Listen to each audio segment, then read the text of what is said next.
At 6, right new tonight, will chopping down trees make it safer to fly in and out of Tampa International Airport?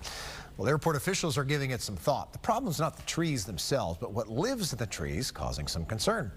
Let's bring in Fox 13's Ariel Placencia live from the airport. Hi there, Ariel. I know they're trying to do something about wildlife that can get pretty close to airplanes, and anybody who knows travel knows and flights and knows birds and planes don't always work well together.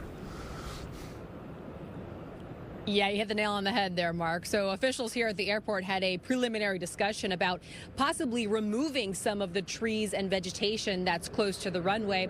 And the goal, as you mentioned, obviously, to reduce the number of wildlife that's so close to these planes. Now, while nothing has been set in stone or decided, we know that these wildlife strikes can cause damage to aircraft, but they also have the potential to cause injury. Wildlife encounters were frequent and routine. What I have personally seen were maybe once a week. Retired Tampa International Airport air traffic controller Darren Gaines has seen a lot in his career. We're mostly talking about birds, but it can come in other forms as well. We've had turtles on the runway, occasional alligator on the property, a deer is a problem. So they happen. And last year alone, there was an armadillo, a coyote, and of course birds and bats involved in wildlife strikes at TPA, the FAA says.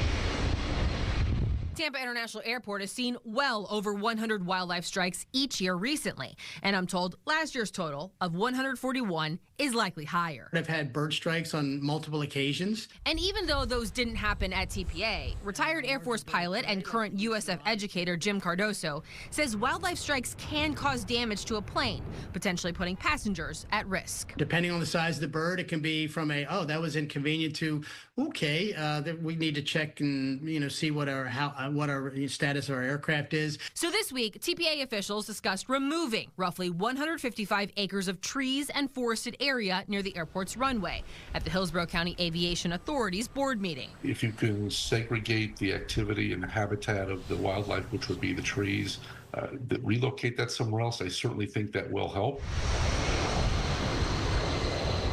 Discussions are only preliminary for right now. And while this is a decent amount of forested area that could come down, fully understand the other side. Nobody likes to cut down 155 acres worth of trees. The airport says this is a project that's all about keeping passengers safe. You will never eliminate all risk from animal strikes and bird strikes. It's impossible because there's animals and birds roam the earth. So you look at ways that you can mitigate that.